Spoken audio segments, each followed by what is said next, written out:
Hey guys, let's start. In times like these, being a citizen is a big job. Thank you for joining us to celebrate the virtues of self-rule and debate the state of our republic. Welcome to the Citizens Prerogative Podcast. This is the voice of your nerdy host, Michael Piscitelli, and we are blessed with a co-host whose passion for our republic precedes him everywhere he goes, Raymond Wong Jr. Thank you.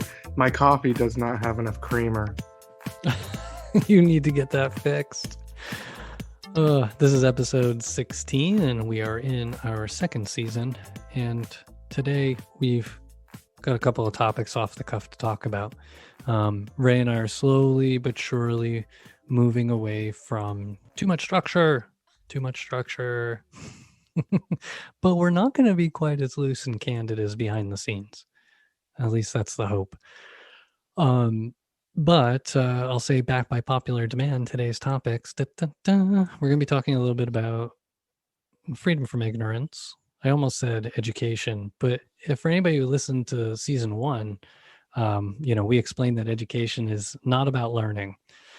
So we're not talking about education. We're talking about learning. We're talking about really teaching and learning and humans developing brains that are capable to the fullest of their potential. And we'll also reflect a little bit on, as we usually do, some historical perspective, but this one has a specific focus around Black History Month. So without further ado, I think we'll just kick it off there. Speaking of, Ray, Black History Month, I think it's great. You and I both think that's great. We want to celebrate Black history, but 1 month out of the year just doesn't do it, right? Like, Black history is American history. So just like homeless hungry people are homeless and hungry every day, not just around the holidays, we need to embrace all of these things all the time. These are all part of life and society, and especially big history. It's so frustrating. Different people get different books or different courses, and there's this group of people and that group of people and their history and that history, and at the end of the day, it's all one history. All these people actually lived together on the same planet in the same country around the same times, and the way things are written and whatnot, you don't get that sense of integration or even melting pot or melting stew. I think that's the goal, right? It says we spoke about this a lot before we did the episode. We spoke about this a couple days, and I thought it was strange. The emotion for me when I thought, oh yeah, it's Black History Month, that's important. I felt like we had already spoken so much that every day or every episode with us is Black History Month, because that's America. We were built on the foundation of the slaves, and we've acknowledged that from the beginning. I think episode 1, actually, I think you have to pull us, you have to literally pull us from the slavery conversation, because we're extremely passionate about what the United States is and what we've done and who we want to be. And that's really a big focus for us. So we want to, of course, nod and of course acknowledge the Black History Month, but also say we expect that we're doing a great job acknowledging Blacks consistently, and that you keep us to it, that we're not going to be overly focused this month on a topic, because frankly, it's at the cornerstone of everything we are. America means we discuss everything: white, brown, Black, gray. It doesn't matter. I feel like we do the spectrum. So we will count on everyone to kind of lean in and say, no, you really should do a dedicated episode XYZ. Or do you consistently talk about everything? And that's where we want to hear from you. Did we miss something? So again, acutely in regards to Black History Month, the acknowledgement, the appreciation, and we know that exists as a month because awareness is needed for the American people. So we're not going to disregard that, but I'd like to think we focus on educating consistently and constantly. Amen. Actually, I was talking to Serge, my husband, about it earlier too, and I was laughing. I said, I know, because Black History Month isn't for Black people. They know their history painfully well. Oh boy.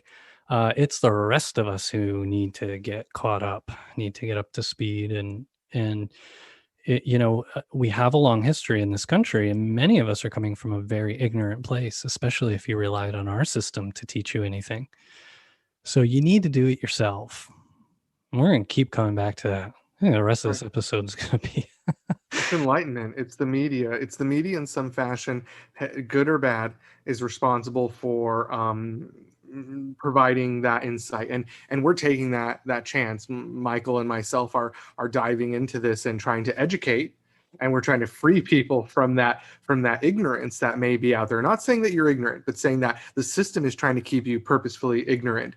Child labor is a great example of something that was allowed to exist for many, many years until somebody went into the factories and took pictures, and not by approval with management, by the way. They would have to wait in the evenings and take pictures when they went in or left in the evenings or went in the early mornings. They would have to kind of get those one-off pictures in the factories they could chance, but they were able to expose children working in machinery. And when you saw the gravitas, and that's the same thing that's here, we want to talk about the facts because nobody wants to. Everybody wants to glaze over what's really going on, and that's that there's a lot of lying, not a lot of accountability, but the accountability is where, frankly, the it's where everyone's going to be shocked. And what a lot of bad people don't want to hear the bad news, but the bad news is that you've been fed a lot of lies, and it's through our education system is where it started. So we're going to talk a little bit about that for sure. So this interesting thing about history, we're going to come back to education too, but history and needing to have a Black History Month and trying to make sure things get out there. I thought about this in a different way for the first time because I've been studying or learning a little bit more about like cognitive behavioral therapy and things of that nature. And in that study, there's this thing that people do called avoidance. And I think as a society, we have spent so many generations operating on an avoidance model around the truth of so many things that we get so confused now. Ray and I were talking about an interaction on Facebook that had happened some time ago, and just trying to put ourselves in the shoes and the mind of this individual who is susceptible to logical argument to the point where they're able to recognize, oh, that's logically true or false, but then still somehow gets back in a tizzy. There's some story being told there. There's something that's coming back to, and it's like this built-in guilt or something. And that's kind of what it looks like and feels like on the outside. But then I started thinking about this avoidance thing and the fact that, how many ways parts of our society have figured out how to avoid directly addressing, discussing so many of these really dark, horrible things like child labor and slavery and XYZ things. And our avoidance has allowed all of this to persist, and why we still don't have a method. We still don't have the ability. And the education system is not something that teaches you to seek the truth, because heaven forbid, if you did seek the truth, it could be quite depressing, demotivating, or maybe overly motivating. It might motivate you against the power structure. Well, look at that. I mean, if you want an example, let's look at the Chinese government and how they emphasize their education system. It's not a creativity-based education system. You actually are rewarded for memorization. You memorization and passing the test perfectly. Even their essays. It's better to remember the structure and the original intent and go with that original essay structure almost to memorization rather than actually creating something new and different. It's obsessive, and it's a sense to create that sense of order in society. And we have a similar thing. Ours is not as dangerous because there's not enough funding, but it is obviously it's a mechanism. It's a mechanism to keep us if not ignorant, to definitely keep us well, it feeds the assembly line when yes, we're thank you. assembly That's what I mean. lines, right? I mean, I don't know how many assembly lines we really have left anymore in this country, industrialization wise, but the education model we've been operating on is the one that feeds the industrialized system. And we don't really have that anymore. We have a lot of knowledge work. And we have vocational work, right? We still build houses and put in plumbing and electrical. And we don't have enough electricians. We don't have enough people to build houses. Like, there's like fundamental things that people can be doing that add value to society, right? And that's not necessarily where we direct people's attention to. And so there's this huge problem because so many things have become entrenched because of self-interest. And so this is where unions kind of play a role, and anti-government aspects of things play a role, right? Because you've got the DeVosses of the world who believe in private education, privatized education, which is problematic for the same reasons that healthcare being privatized is problematic. Especially if there's a common good to come out of something like that. And I would argue that how we how we train people to operate in society and how to operate themselves, like we're born into these biological mechanisms that we don't really understand. And we aren't really taught about them, how they work, how the brain works, how our physiology works. We've only recently come to understand it the way we do. But now that we do, don't we owe that knowledge to the next generation so that they don't have to spend so much time relearning it, but they can be learning the next thing that we don't know? But yeah, the system like got frozen in time, feeding factory lines, workers to factory lines that aren't here anymore. And we really need to take a step back. And part of the reason why it hasn't changed is because, A, people are just trying to keep it alive because there's people who want to defund public education. And then, the other side of that is kind of this union structure about things. So there's this whole livelihood aspect for teachers and stuff that's glommed onto. There's an employment side to the schooling system, right? And that's not a vested interest of teaching people to learn. Right. So there's all these external factors that aren't related to the true core deliverable or mission we should have, which is helping people understand how to understand themselves and the world around them and find the best way to operate in it and return value to it. That's what we all want to do, I think, intrinsically. But we don't have a system set up to do that. But and why not? Again, why not? Because it works for a lot of people the way things are now. It works for the very people well. in power.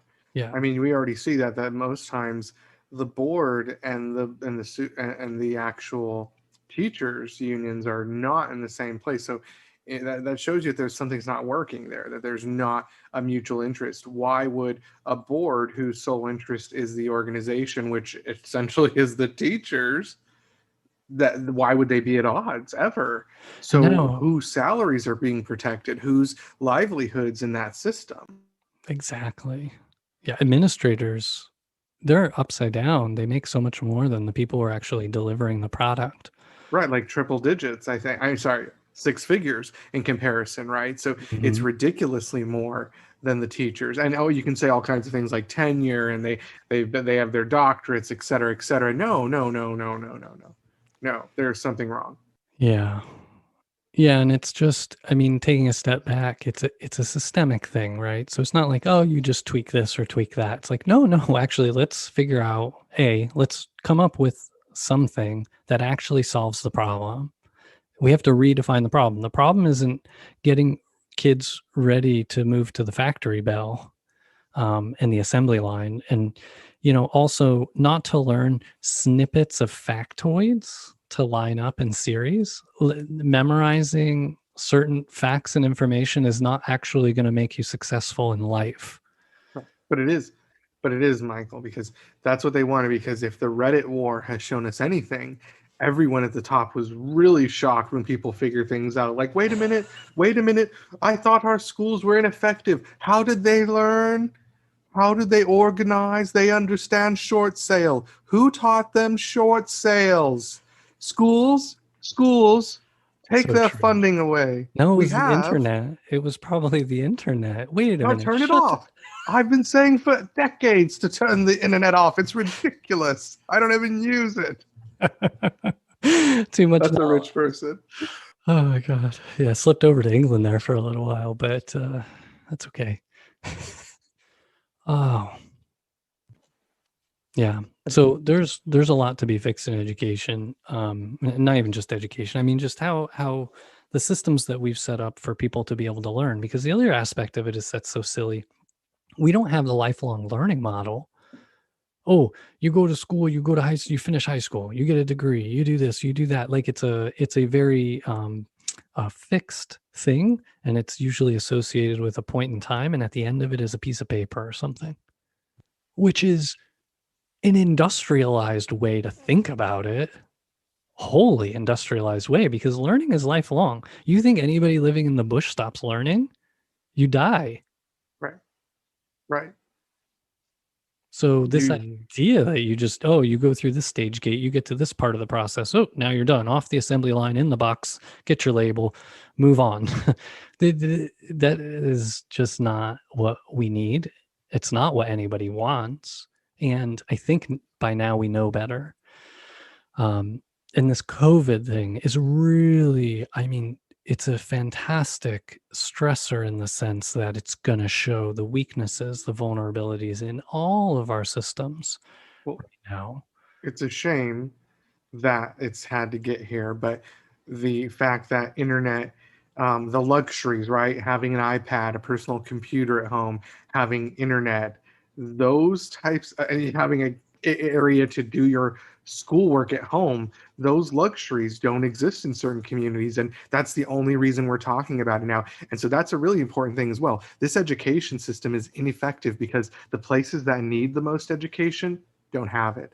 They don't have the funding, right? Because we tie it to the location, to the property taxes, or whatever your excuse is, Right. whatever excuse you've made in the legislature of your state or your local city council to justify your evil ways.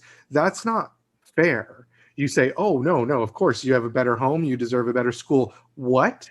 Well, yeah, why? You can afford, if you wanted a private school for your child, you can have them do that. Well, yeah, the property tax situation, there's so many of these structures that are just designed, they're just new ways, new fences, new turns in the maze, New red lines. new red lines, new chains, new cuffs. The 13th, what was that documentary on Netflix? Man, I can't go, I got to go back to that one again. I always think about it, 13th, because that's the documentary that paints slavery all the way to today and shows, it paints the picture of all the power structures that have evolved to supplant slavery. So, you killed one thing and then it broke off into multiple other, like metastasized, like cancer, right? So once cancer leaves the original organ and then it starts traveling through your blood and attaching to other organs and spreading throughout your body, that's what happened. I mean, that's why we have people march. We have people readily available to march on our capital to this day. And why so many Black people are in prison, right? And so few have access to education, a proper, access to have just a chance to understand even the system that they're in. But no, see, that's not the point, right? The point isn't actually to help anybody. It's to try and keep people where they're supposed to be.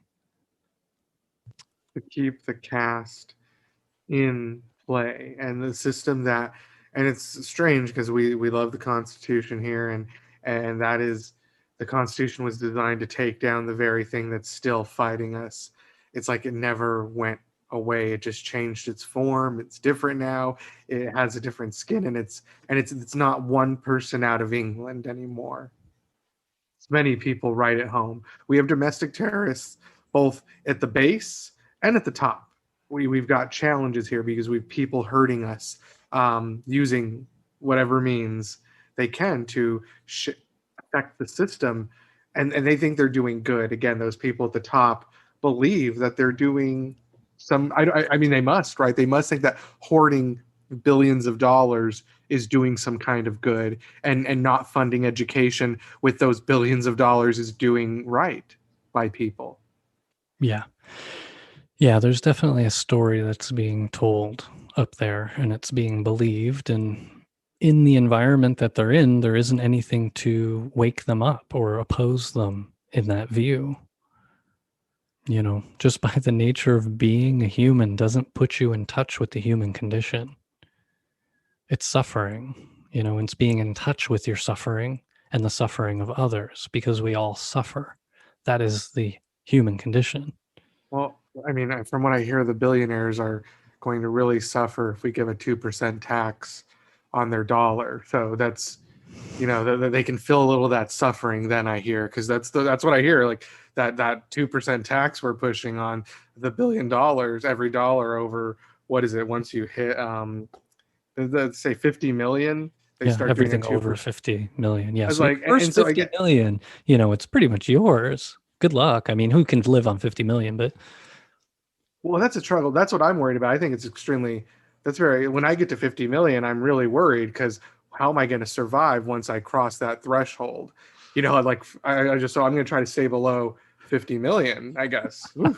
Well, when I have that problem, we'll talk about it. exactly.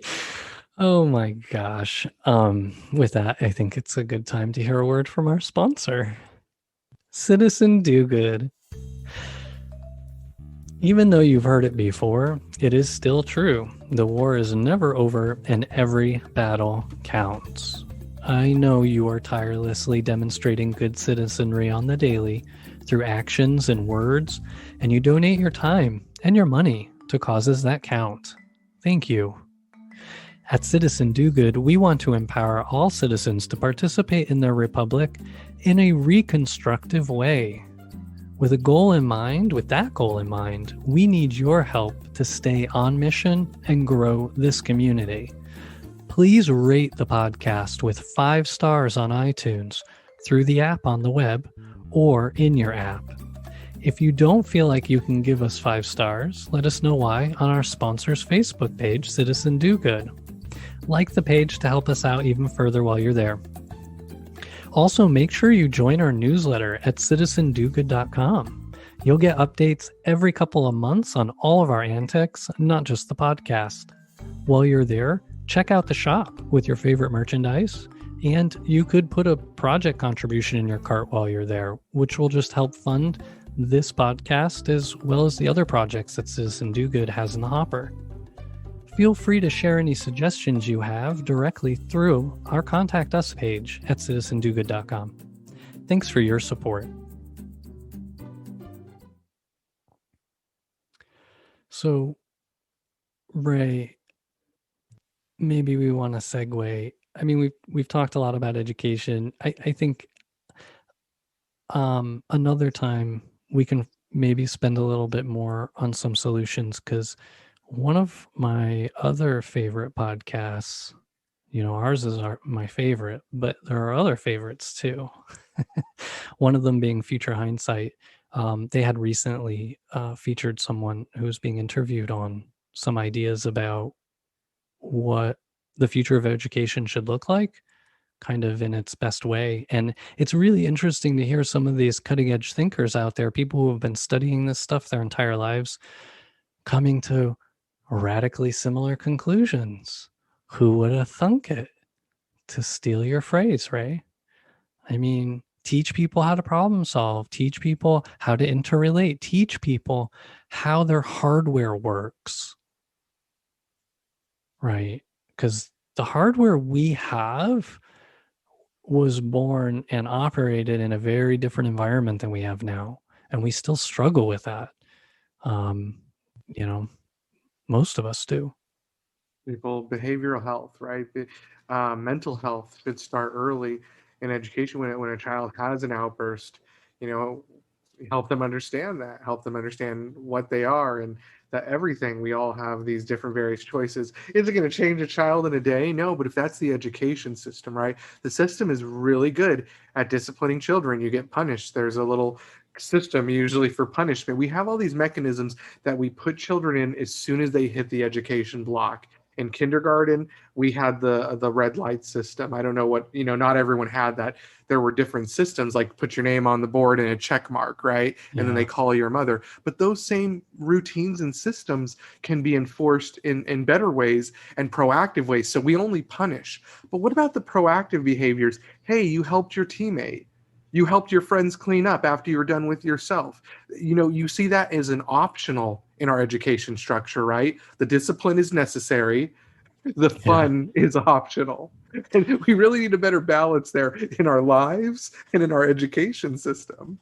Yes. And now that we know so much more about how dopamine works, we should be designing. Yeah, we don't need drugs. Just design the environments and the situations and the scenarios in a way that naturally reward desirable behavior, constructive behavior, constructive thoughts, and teach us how to manage our thoughts.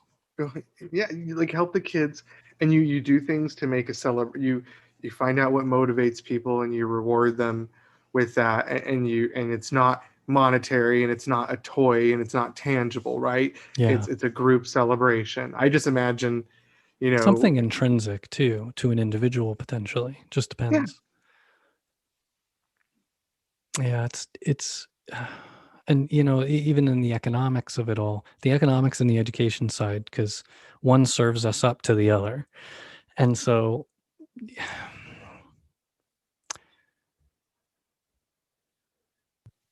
I don't know, I lost my train of thought. What's the case, because I think the thing is the expense, right? So it's going to be a great expense to create immersive experiences for our children, but I don't think you can, if children don't want to go to school, and a lot of children don't enjoy school, they don't feel like it's engaging, and that needs to be our gauge from now on, right? We need to spend the money and invest and develop the education system until kids want to get out of the house and go to school. Then we've done our jobs.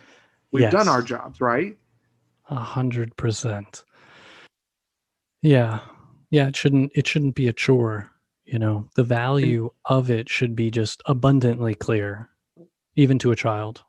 And there should be UBI, so there's no pressure, because you'll really know, right? Kids will if there's universal basic income. That's just as a fun tidbit. I just like to say that, you really will see children motivated, right? They will want to go to school purely because of school. Right now, children go to school because it is part of the system. There's a fear network. There is threat of going to jail if you don't go to school. I heard that when I was a kid. I don't know if you did as a youth, that if you played hooky from school enough that you actually could go to jail. That's the way it was in Chandler, at least. I was going to be homeless. You want to be homeless? You want to be homeless? You need to go to school so you can get a job. Right, scare your child, traumatize children into capitulation. It's so terrible to me. And religion is 1 degree lower than that. It's even more hey, you're gonna burn if you do that. Hey, you're homeless and you're gonna burn. And can you imagine what that says to how people get up on grades? Because we're talking about the struggle just to go to school, but for some people, getting anything less than an A becomes grounds for punishment. And that's exceptionally strange. That is peculiar behavior. I know somebody's to say, oh, well, yeah, Michael doesn't have kids. It's like, yeah, you should just understand humans and human. We all have experiences. Yeah. Oh, it's so tough. It's small humans. All of this takes this huge restructuring or reframing in our minds. Everything from appreciating the Republic for the whole, for what it's worth, which is a lot, right? To appreciating the value of citizens who are capable and who are learning and are delivering. If you think about us as a whole, rather than mine and yours, mine, that's yours, mine, that's mine, that's yours. The mine and yours thing is just so limiting. Those are walls, those are fences, those are barriers. It's us. We're all on one rock. It's one country. It's one fishbowl of air. And it's one great population of Americans. And who do you want in America? Do you want America to be a place where, people come and learn? learn the most wonderful things about life and build on the cutting edge of knowledge and build the cutting edge of what humans are capable of, or just rich people and poor people? It's we the people. It's we the people. And it's that all men are created equal, which means all men, women are created equal. And the challenge and the thing that's interesting to me is that that era, most of the if you read any type of written English during that era, it is very hard to interpret sometimes with the different phrases they use and such. But the Constitution, even today, is so clear. It seems to me that they were careful, right, to use extremely explicit wording that even today it rings true that we, the people, that we're in control and that all men are created equal, and that rings, and that was not defined. They didn't say landowners, right? Even though that's the only land, that's all that was given essentially. The Constitution's core was that we're free, all of us eventually. Yeah, and it goes back to that promise. I mean, we're trying to fulfill the promise that was in the Declaration of Independence, and you know, it's gonna take all of us. I mean, if we want to demonstrate this model, we want to demonstrate the capacity for freedom, and not just for a few. Not just for a few self-righteous people who feel like they deserve 400, 800, thousands of dollars when they pass go and everybody else can have zero. Like there's a lot of that happening right now. It's really scary. Some of the state legislatures are trying to a lot of the state legislatures are going to be trying to make it harder to vote. They're going to be doing potentially more gerrymandering because the federal courts don't have to be involved anymore in overseeing the generation of maps that are used for how our votes get cordoned, how our representatives get selected. So brings us back full circle why the educational facilities in every neighborhood should be the beacon. They should be the center of hope, the center of progress, the center of mobilization for our neighborhoods. And they're not. They look like their neighborhoods. And that is a very simple change that I think we all should agree on, is that everyone has a right to the same education, just like the same rights to drinking water. Flint has taught, Michigan taught us that we have a right to clean, safe drinking water, things like that. And I think education falls in line with things like that. And that's what we really need, is to see that shift, and the dynamic shift to free people, to literally free these neighborhoods. Unless anyone else has a better idea, what is going to free these neighborhoods other than a solid education? Maybe we cannot agree on UBI, universal basic income, may be too big, but let's stop and agree that education is pivotal. it is, and it's preparing people to compete and cooperate. It's competition and cooperation, and those are things that scare people, right? Dumb people are scared of cooperation when they already have authority, power, or money. It's No, go. it was more bad news for everyone. Just, if I think I've said it in past episodes, but food for thought, revisiting, past episodes. The elite schools are the ones that focus more on education and leadership, right? The common schools, such as community colleges or more local state colleges, are going to just teach you the basics, again, to release you to a factory basics, because that's what accreditation takes. It's just the basics to get you to be a factory worker. But those elite colleges with the highest funding and the most prestigious families, they're teaching you to be a leader. They're not focusing on the basics. They're focusing on those, what they believe are higher ideals, because these are the leaders of the country. How does the education system know? And why do they play to it? Something greater is at work here, right? I can't explain it necessarily myself. Yeah, I mean it's the meritocracy. So it's like, well, you know, we know how to run it really well, and we're not really sure exactly how to open it up and let more people in. So we have to be very cautious about how we democratize the power, how we democratize access to wealth, because we're not sure everybody's smart enough or capable enough or interested enough in wielding it. But unfortunately, what they failed to realize is among them are Trumps.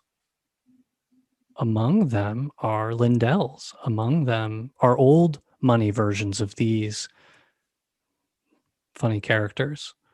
Mm-hmm. You know, there's good and bad among all of us. And just because they don't know which of us to trust really just means it shouldn't be their choice to make. I think the system should be set up in a way that it gives all of us a fair shot to figure out for ourselves what we really want to do. And what we really want to do, we should be enabled to explore that. So if you want to be a leader, you want to be an entrepreneur, you want to be a CEO, like that's something that you want to be. Ray, you want to be president. Like if there are things that people have an innate desire or drive to be able to want to go do, not being born into the right family or the right trust fund shouldn't be a requirement, right? Or that you weren't born into the right one prevents you from following that path. We know enough now and we're capable enough now to structure a system to provide that opportunity for everyone. So who wants to go into science can go into science. Like I probably would have been an engineer. I either would have been an anthropologist or maybe I would have been some kind of space engineer or something like that. But math overwhelmed me. And there were other things that would get in my head. And, you know, I grew up poor and hungry and everything else. So the last thing I felt like I had was like the freedom of time to think about all of those things, much less did I even know what was out there? How many jobs did you even know existed? And the idea that people should know what jobs are out there is even a little weird, but should actually know, you know, what are the ways that we're spending our time now to pay forward, to move us on the edge, the cutting edge of things, right? Or if you want to go build stuff, go build stuff. We shouldn't be training people to be automatons. We shouldn't be training people to go work in factories anymore. Robots will do factory jobs, right? We got to totally shift this. Like people are not supposed to be mechanized. We have these big brains that go to waste when we become mechanized. And when I say mechanized, I'm not talking about people not going into construction. No, that's great. You have to think hard. You're building a house, you're doing angles, there's math, there's trigonometry, you're working with your hands. There's nothing more natural, there's nothing more human, right, than working with your hands. We're actually preaching it. We return to it, right? Yes. I want to see more. Where are the plastic shops? Where are the auto shops that used to exist in the high schools, right? Where's auto class? Yes. Where is plastics and woods? Right? We need to bring it back, and it needs to be the choice. We are a market society. We are a free market society. Live it. Let the children decide. You're telling me, because I was demanding when that career advisor came into elementary school and said, "What do you want to do?" You know what I said? Politicals. I want to be in politics. What can I do? And then, oh, we don't really have anything for you. So you can't tell me that the schools cannot systematically prepare for what types of classes, communications training, soft skills, or teach us how to go find that ourselves. It's like the library has everything we would ever need to learn. Teach us how to learn. Teach us how to figure it out for ourselves. What do we need to do to listen to ourselves, to explore, to experiment, to learn from it, move on? Wikis and all these different tools that we've developed, right? Chat rooms, support group rooms. Let the schools be the facilitators, which a school should be, a facilitator and moderator of all these channels within their halls, and watch the incubation come alive. Yeah. And forget about it. Experiment. Maybe we don't have teachers. Maybe we just have coaches from now on. It's just like, maybe it's just life coaches. Well-paid coaches. It's just life coaches everywhere. Coaches, yeah. I mean, that's what that's the problem, is that education is not inspiring, it's not engaging, and to be competitive, against these countries like, frankly, China, that's going to be a huge competitor for the United States as we go forward, and is already showing it because of this whole crisis. Their economy is proving to be highly resilient as long as their debt doesn't overcome them, but we're not really allowed to talk about that in the United States. I don't think we have any business talking about anyone's debt. But for the most part, they've got that unique challenge of their education system is not meant to inspire their people. And our education system is in this gooey, weird place that hasn't been changed for over 100 years. And we just have a chance to really pull the rug out and leap forward and say, we don't care about test scores because we already don't as the United States. We do horribly. Life isn't about test scores. Life is about results and experiences and delivering. Because guess what? When you get to work, for the most part, it's about scores for a very short time in your career, but most of people evolve past that or achieve a level where they're creating product or they're doing something different in their careers. But don't let me give it away. You were saying that the factory is not there. Well, the widget thing, like we can't be trained to do widget work, going forward. But call centers are still the factory, though. Would you agree? Because the call center to me is the only factory that still exists. Anything repeatable. So to me, when I think of a factory, and we're using that term very loosely, maybe in the same concept of a car, where a factory or being a part of a factory is just any place where something's being repeated for a product. The assembly line is always what I think about. And so, a call center is a very modern example of an assembly line. It's even robotics will take that. Yes. And they're ready to. It's just they are. Companies are worried about client and customer adoption, frankly. Yeah. I think most companies would jump right in if they weren't worried their customers would be really upset. That's exactly right. Yeah. And most of those customers are an aging population. And it's going to be interesting to see how demographics change after COVID around the world. And I mean, it's going to change. It's going to upend everything. You're already seeing it, especially geopolitically. It's going to be fascinating. And our poor children right now, the generation that's suffering through basically no school for a year and then some, when the system they were already in was going to inadequately prepare them for what future I don't know to begin with. We really need to work on this thing. And soon. And the technology hopefully is here.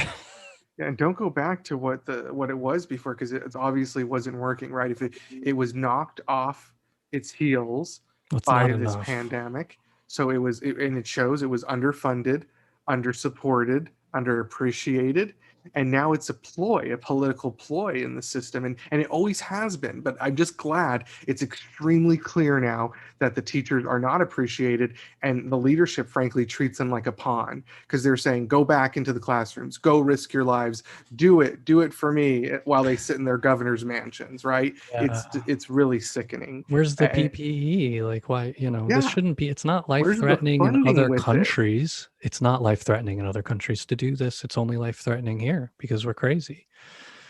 And other countries out there, like, I was hearing about Taiwan, handled it the best. They never really shut down. They didn't experience, and they have the highest population density, one of the highest in the world, and they did not shut down. So you can't tell me that there is not a way to contain things. And their children stayed in school, by the way. Well, that comes down to culture. Yeah, between Taiwan and Germany, probably some of the best examples of how to manage things, but it requires people to have trust, right, in one another and in their institutions. And that's the one thing in America we don't do is trust, because everything's built on a lie. Everything's built on a lie. We jump in and help each other during crisis. I don't want to take that away from Americans. Yeah. But why does it have to get so bad? Why does it have to flood? Why do entire cities have to be washed away before we say, oh my, time to help? We really need to say, oh my, time to help in general. That's the big challenge, to get that cognitive dissonance, right? We talk about it a lot. You need to bring yourself back into it and realize that this is your world. Just because when you close your door, you feel safe behind it, doesn't mean it's a terrible place. Just because your suburb enjoys some sort of a bubble, It doesn't mean that it's people aren't suffering outside and that the system is not working for others. Amen. And to bring it back to UBI for you one more time. I love it. Thinking about that idea where, we have coaches and they're helping, there's a journey where people are learning how to learn and teach themselves and exploring and what do I want to do and who am I and all of that stuff. And the idea that you can go explore, you can go try, you're going to grow. There's no right answer. And failure is an option. It's an okay option because guess what? You're not going to die and you're not going to be homeless and you're not going to be hungry if we have UBI. It'll free everyone to really explore. And you want to see creativity unleashed. I mean, the cutting edge of the future could have been here decades ago.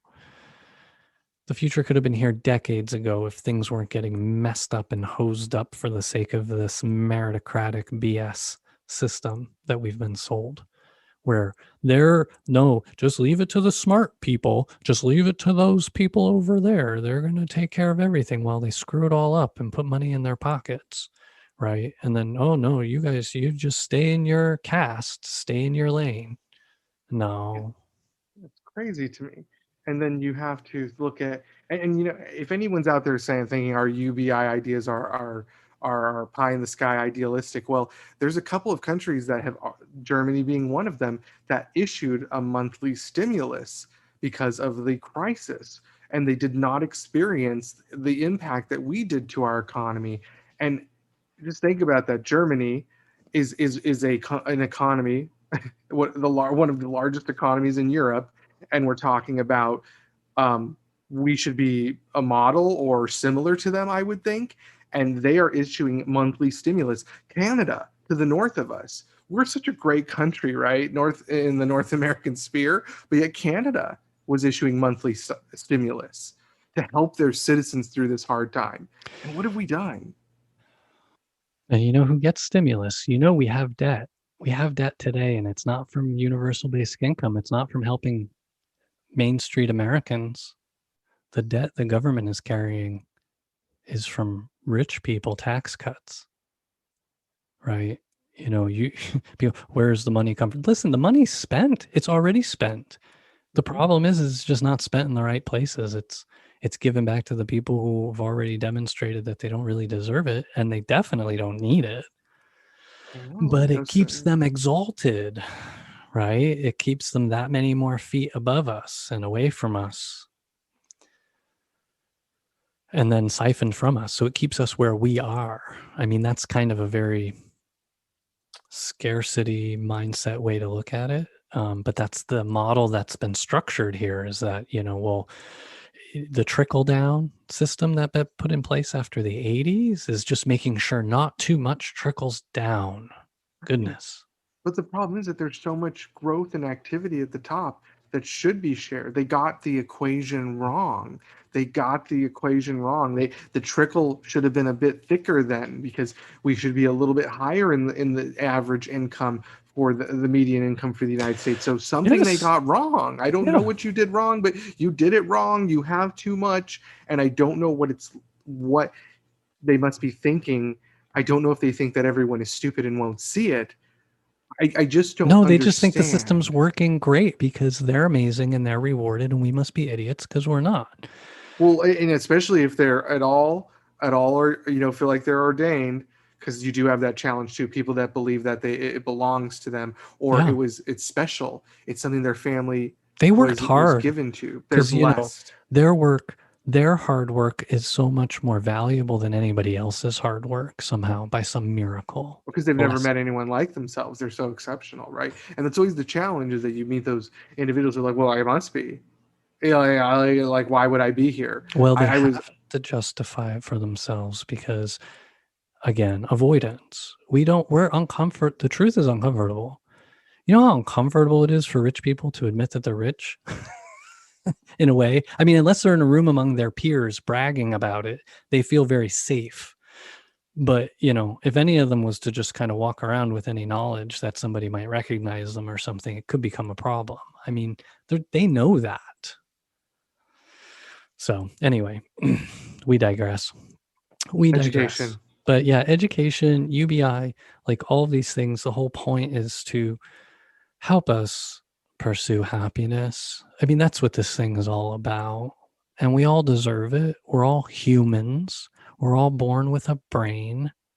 And we're all born capable. And if anybody's smarter than anybody else, it's because they've been able to invest more in their knowledge. I just thought of something. It's revolutionary, I think. So, since there will be universal basic income, we should build a strong foundational education system that provides people the knowledge. So when they're ready and they receive their UBI when they're 18, they'll be prepared with the proper skills to vote, prepare their taxes, and participate in political government, get a job, complete a resume. I got an idea. How about we make a deal with UBI, start a company, do the foundational aspects of starting a company. So I maybe we can make that work. So if we promise with UBI, we also build a strong education system so they don't misuse it, rich people. You're right.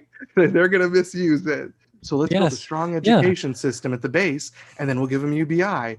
Oh, compromises. Exactly, because you're right. They prove the model. Well, if you don't teach people how to manage money and you give them money, they're not going to manage it well. We agree with you. We're too stupid. So let's double down. Education system and UBI. Oh, I agree with you, billionaires. Then share it. Then share it. Show us. How silly of us. Just, if we simply just knew what you knew. Unfortunately, that doesn't work for them. We actually have to unrig everything. We actually have to implement that fair system that supposedly exists, but certainly doesn't.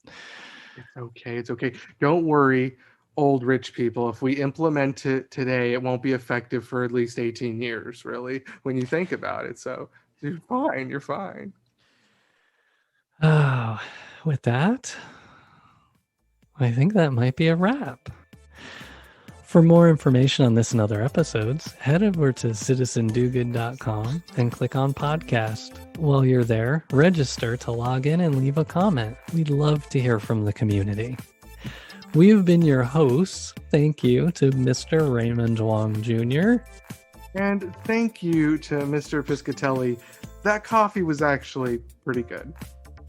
Even with no cream. This has been something for sure. And special thanks to you, our listeners. We save the best for last. You are the best and have been for years. Thank you for your support. We know it's painful and we love you.